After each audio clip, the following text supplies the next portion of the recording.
Курбандыкты каяктан келген деп сахабалар пайгамбарыбыздан сураганда, Расулуллах саллаллаху алейхи вассалам айткан: "Сунната абикум Ибрахим".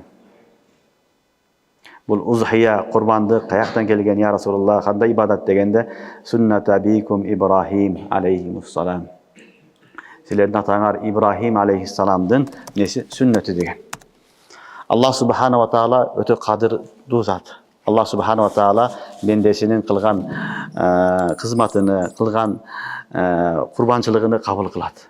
Кабыл кылып, сүйүп, жактырып калса, Аллах субханала ва таала аны калтырат.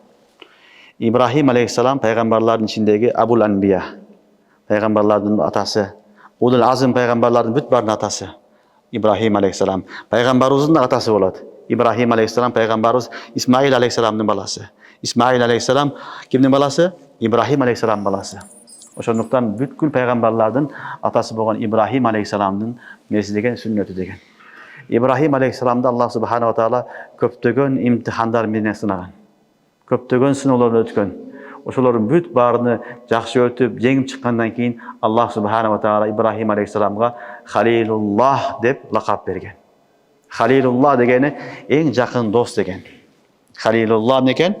Эң жакын дос, бири-бирине киришип кеткен дос айтылат. Эми Аллахтын жакын сүйүктүү бендеси деген сөз. Ибрахим алейхиссаламдын лакабы Халилуллах качан болгон? Ошо сыноолордун баардыгынан өткөндөн кийин Аллах субханала ва таала эми ага лакап берип сүйүктүү бенде кылган. Ошон үчүн биздин шариятыбыз, пайгамбарыбыздын шариаты, ислам динибиз аябай Ибрахим Халилуллахтын диниге жакын. Аябай жакын, усулан дагы, фуруан дагы. Ошон үчүн Кур'ан-ы Керимде Аллах субханала ва таала көбүнчө иттаби миллата Ибрахима ханифа.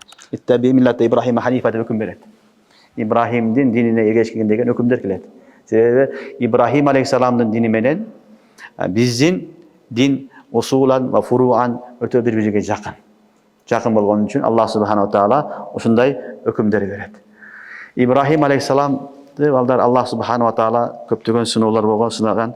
Башында сынаганда башында балалуу болгон эмес Ибрахим алейхиссалам. Кээ бир аяттарда 90 жыл, кээ бир аяттарда 100 жыл, 120 жыл болгондо анан Исмаил алейхиссалам төрөлгөн. Караганда балалуу болгон. Эми караганда балалуу болуп, баласын жыттап жашайын дегенде Аллах субханала ва таала айткан, өкүм кылган, эми балаңды алгындагын, аялың менен балаңды алып, Меккеге, Хижазга барып таштагын деген. Жаш бала сүтемди наристе ошо баласын алып, биринчи Ибрахим алейхиссалам Ирактан Шамга көчүп барган, Шамдан кийин анан эмнеге көчүп барган? Маккатул Мукаррамага көчүп барган. Ошол жерге алып барган, суу жок ал жерде, эгин жок, салкындаткан дарак жок, эчтеке жок талаага балдарын таштап келген. Куранда иншалла окуйсаңар, аяттар көп жерде Куранда келет.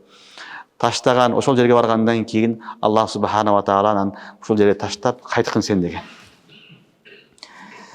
Эң кызыгы уламалар айтат, Ибрахим алейхиссалам бул пайгамбар болсо, пайгамбар дейт, Аллахтын пайгамбары, Аллахтын өкмүн аткарып атат. Бирок Хажира энебиз пайгамбар эмес.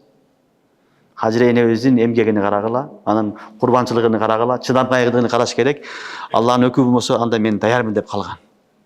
Аллахтын өкмү болсо мен даярмын, анда Алла таалам бизди ла юзайюна, бизди таштабайт, биз кор болбойбуз, жерде калбайбыз деп, анан Ибрахим алейхиссалам баласы, сүтемди баласы Исмаилди таштап, анан Хажира энебизди таштап, эмнеге барган? Кеткен, кайтып кеткен Шамга. Кайтып кеткен. Ошол убакытта бир аз тамагы болгон, курмасы башкасы, анан бир аз суусу болгон. Ошол курманы жеп, сууду ичкенден кийин анан бала чаңкайт. Чаңкаганда анан Хажира энебиз суу издеп жөнөйт. Суу издеп, Хажира энебиз эмне кылат? Азыркы Сафа менен Марванын ортосунда чуркайт. Ошол жерге бул тоого чыгат, суу барбы, бирөөдү жарымды көрөмбү деп, кийин тууга барат, бирөө жарым барбы, суу барбы көрүнөбү деп. Ошентип ортодо чуркаган. Баягы чуркаган жери мындай ылдыйгыч жер болгон, сай болгон. Ал жерде түшкөндө бала көрүнбөй калат эле. Ошон үчүн чурка барып, баласын караган. Бияка өтүп чурка барып, баласын караган. Ошон үчүн сай баягы калган ошол жерде. Ошентип 7 жолу эме кылгандан кийин Аллах субханала ва таала эненин баягы баласыга болгон боор ооруганын көрүп, Алла ырайым менен Жабраил алейхиссаламга өкүм кылып, Жабраил алейхиссалам Ибрахим алейхиссалам пут тепкен, жаш бала путу менен тепкилейт го, ошол жерден суу чыгарган. Замзам суусу ошол суу. Ошол жерден не кылган? Суу чыгарган Ибрахим алейхиссаламга Аллах субханала ва таала, Исмаил алейхиссаламга анан замзам суусу чыккан.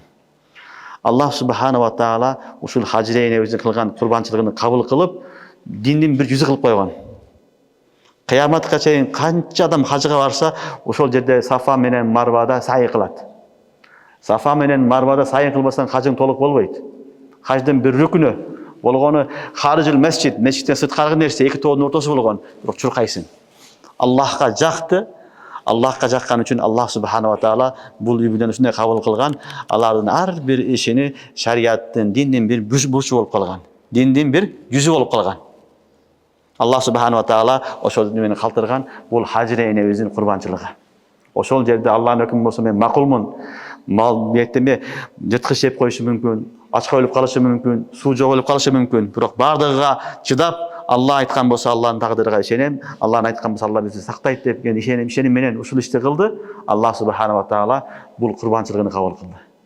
Кабыл кылып кыяматка чейин калат бул. Кыяматка чейин сай боло берет Сафа менен Марванын ортосунда. Бул Хажира энебиздин кылган курбанчылыгы.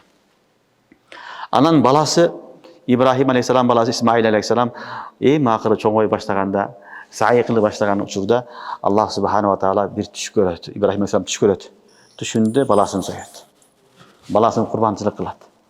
Анан ошонун келип туруп баласына айтат. Буну да окуйсуңар иншалла, Сурат Саффада окуйбуз, Кудай кааласа келер жылга буларды тафсилан окутабыз иншалла.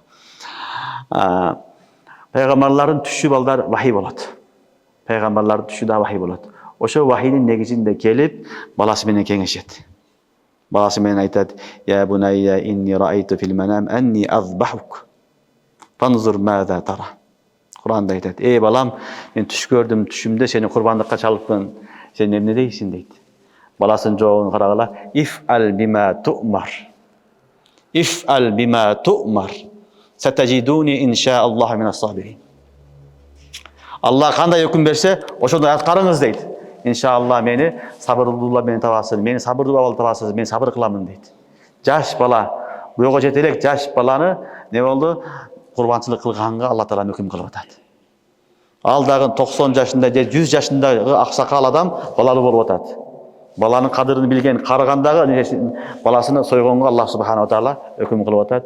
Баласынан эмне дейт экен деп баласы менен машвара кылганда баласын карагыла. Ибрахим алейхиссалам баласы, Исмаил алейхиссалам пайгамбар боло эле. Бирок айтат: "Иф'ал бима ту'мар. Сатажидуни иншааллаху минас сабирин." Көрдүңөрбү? Аллах кандай өкүм кылса аткарыңыз, мен даярмын, мен сабыр кыламын деди. Сабыр кыламын деди. Ибрахим алейхиссалам анан баласын апарып сойгон алып барат. Курбандык кылгам деп алып барат. Алып барганда баласы айтат: "Ата, менин жүзүмдү паска каратыңыз" дейт. Менин жүзүмдү көрүп, "Не сиздин баягы ырайымыңыз келип соя албай калышы мүмкүн" дейт. Муз албай калышы мүмкүн дейт. Ошого мени башымды паска каратып туруп союңуз дейт. Алла үчүн менин жаным курбан болсун. Кур'ан-ы Керимде айтат: "Фаламма аслама ва таллаху лил жабин." Кандайбы? Фаламма аслама ва таллаху лил жабин. Экөөбү тең Алланын өкүмүнө баш ийип, ва таллаху лил жабин, баласыны неге жерге карап жаткызгандан кийин, анан союйн дегенде Алла таала бычак өкүм кылбайт. Соя албайт. Кайра тартат, сойбойт. Ал союн дейт, избах дейт. Алла таала айтат: "Ла тазбах" дейт. Туурабы? Сен сой дейт бычакты атасы. Алла сойба дейт. Алланын өкүмүнө аткарылат, союлбайт. Кур'ан-ы Керимде Алла таала айтат: "Биз не кылдык? Сени сынадык. Сен сыноодон өттүң" дейт. "Кад саддакта ру'я, инна казалика najzil muhsinin.